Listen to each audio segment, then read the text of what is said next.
Hi, this is Inbound 2019. I'm in Boston with 25,000 marketeers and a whole bunch of people from HubSpot.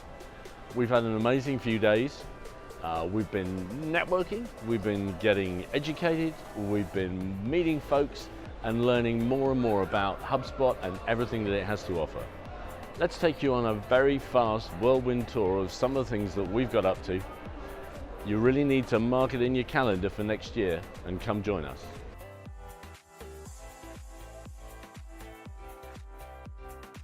The best thing about Inbound is the huge variety of talks we're going to get from a lot of different speakers, a lot of different industries, a lot of different departments even. We're going to get founders, we're going to get salespeople, we're going to get marketers, we're going to get client service people. It's just going to be a fantastic week of inspirational talks and full-on learning.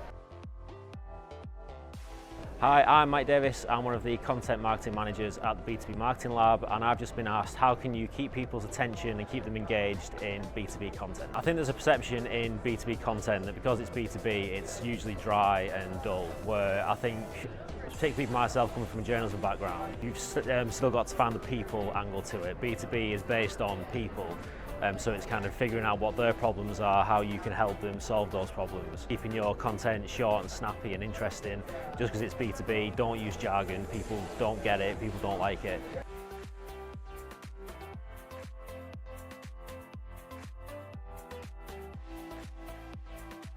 We're at Inbound 2019 and we have been asked the question of whether or not a form should be long on your website or whether it should be short.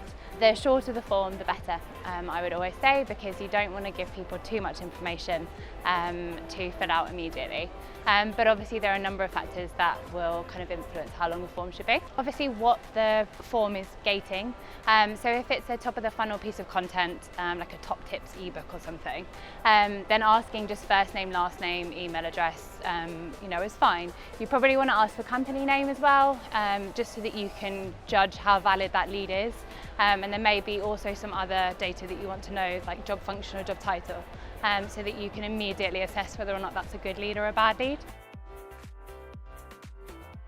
So we're at INBOUND19 and we've been asked a few questions around how to justify the spend of content marketing, especially to your senior management team in your business. So if you're using the right tools, then content marketing should be something that you can very easily justify. Using HubSpot as an example, if you're writing blogs, creating ebooks, using videos, you should be able to basically track a new customer back to the first piece of content that they engage with.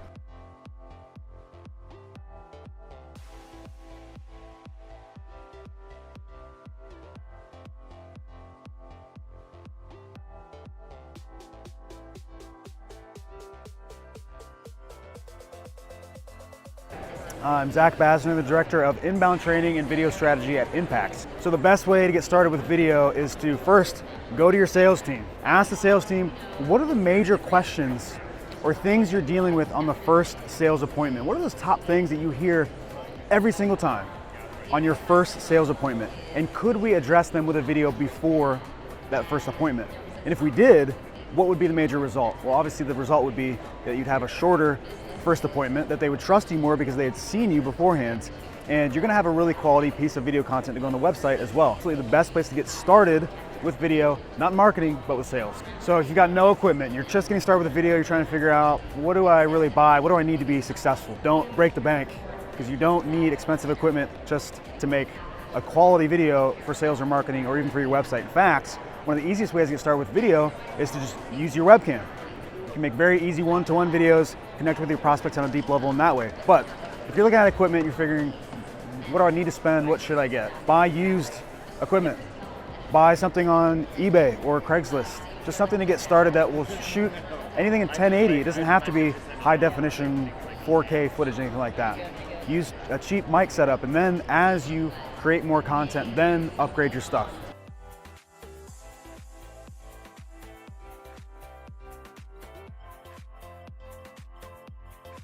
So we got asked a question about how the flywheel has changed how companies are doing digital marketing. Companies are no longer just worried about getting the leads into the top of the funnel. Obviously the funnel's dead. So they're worried about the experience that everyone is going to get from them, and especially their customers. If you missed Brian Halligan's talk yesterday, he's talking about companies that are experienced disruptors. So why they are so different and how they're doing so well in the market is because they are changing the experience that their customers receive from doing like quite a normal thing. It's really important for companies to evaluate their sales to marketing to customer experience from the customer's perspective and see where you can remove friction from that process. We're in Boston, everyone trying to eat lobster in Boston. You go to a restaurant and it either doesn't have a price or it says market price for lobster. That will scare people off and it will frustrate people. So if you think of your website in a similar fashion, if I go onto a website and now the first thing I do is look for the price. If the price isn't there immediately, I might spend 30 seconds to a minute looking for the price. If I can't find the price, then that's frustrating me. And I'm probably going to go elsewhere and try and find a different option. Basically create that content which builds trust with somebody very quickly. It's talking about the problems with your product or service. If you can quite openly and honest talk about perhaps the part of your product which you have to service the most, or that your customers have the most problems with, and talk about how it's a problem, but this is what you do to sort of resolve it, and this is what you do as a business to make sure that that's not a problem for much longer. You'll very quickly build trust with people. So if you can build content for that, your organic traffic is going to go through the roof.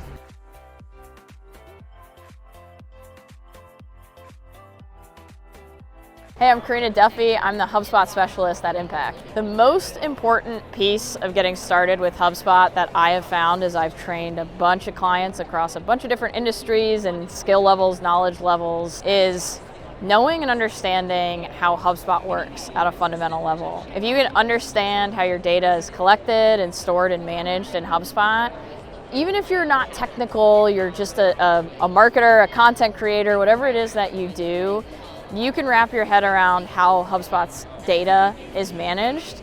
You're going to be able to do much better reporting, segmentation.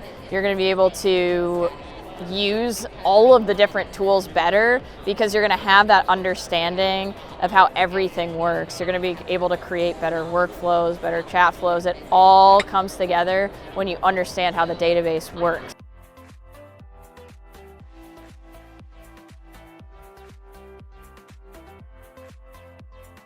Hey guys, Rolly here from the B2B Marketing Lab. I'm with Tyler, VP of Marketing over at Vidyard. Using video is, as we like to say, is the next best thing to being there in person. So I think one of the most important things is thinking about how do you use video as a medium to let your personality shine, to really communicate in a human, transparent way, and again, to really be yourself and to build that relationship. It's not about just taking what you would have normally written in an email and then saying it on camera with a script. It's about, again, being your natural self and using it as a chance to not only educate your audience, but to, again, build that more personal relationship. That's one place to look at is where in your sales cycle are there places where, if I only had a video that explained this topic, what a help that would be. I think you want to think about, where is it in your communication cycle that, having a video is either going to help you get attention and cut through the noise and get a response, to help you better communicate an idea or a topic.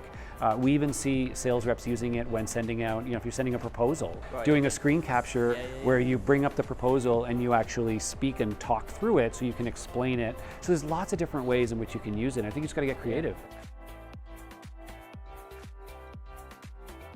How do you get everyone in your company to create content? We went to a really good talk yesterday with Kathleen Booth from Impact Branding. They actually make it part of their policy for new starters that as part of their role they have to actually create content. Not an extra of their job, it's actually part of their job.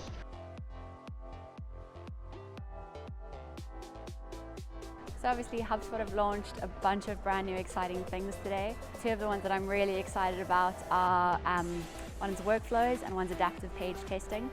So in terms of workflows, most of you will be quite familiar with the fact that as soon as you start to have multiple if-then branches, you're just duplicating your branches. It's a lot of additional work and your workflow can get a bit scary. HubSpot have just released the functionality for you to drag and drop someone into one of your other branches.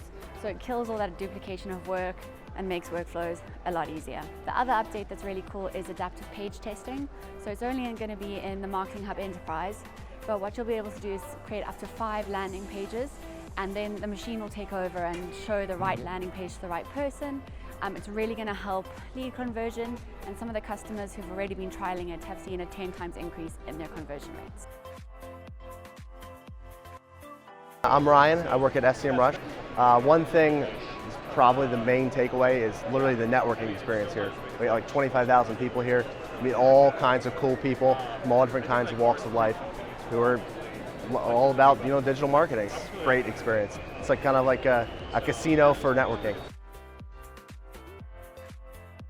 Sarah Miskiewicz. I'm with Excello in the Client Success Department. One takeaway from Inbound this week in our client conversations and prospects is, how we can help clients streamline their operations after the leads and prospects have come in with HubSpot. So it's been a interesting dialogue. My name is Christopher. I'm a VP of Marketing at 23. A key takeaway from Inbound for me is actually webinars. Not so much webinar in itself, but how it's actually changing from being keynote to keynote to actually becoming much more like Inbound, where it's panel debates, it's live, it's human beings, and that's what we are also all about in terms of video marketing.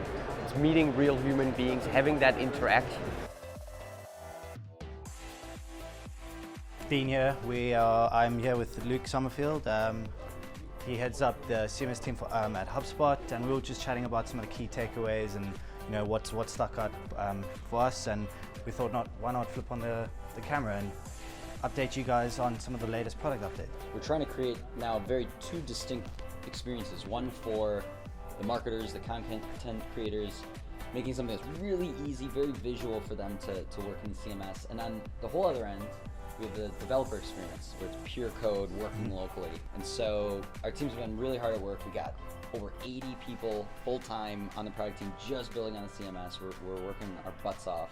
Really proud on the developer side at Inbound. Now we've launched local development, so you've heard it here first, local development for them, so they can use their own editors, use their own coding frameworks, push it through Git and GitHub for any revision history, and then push it into whatever portal they're managing. So that's really exciting for the developer side of it. On the marketer and content creator side, we recently rolled out, maybe a few months ago, we rolled out drag and drop functionality into our emails. So this makes it very easy for marketers to resize, to change colors without having to go to a developer all the time to do that. Yeah. And so we've been slowly rolling out that same functionality into our pages. It's currently in beta with our agency partners, so y'all get to play with it a little bit now. And over time, we'll explore rolling it out to all the customers that are using the product too. The other thing that I'll mention that was kind of a big exciting announcement of Inbound, we have over 300 Connect partners. These are other softwares that connect into HubSpot. We recently launched at Inbound our app marketplace. So this is a really easy one-click install to integrate all your systems and kind of unlock this functionality in HubSpot by connecting these tools together. It's kind of all on one platform, all on HubSpot. I happened to go to a session this morning that was all about top tips on how to get the most out of your email campaigns to increase engagement rates. The first one is send more, not less. A lot of people tend to reduce their email send when they realize they're not getting the engagement rates that they want. Email is all about relevancy nowadays. It's not about how much you send, but it's about how contextually relevant the content of that email is. Another tip is to state your offer immediately in the subject line. People want to know what the email is about, so state it straight away. Create a sense of urgency. Download now, last chance. The speaker spoke about, the fear of missing out. So create that sense of urgency so that people actually were like, wow, I need to take action.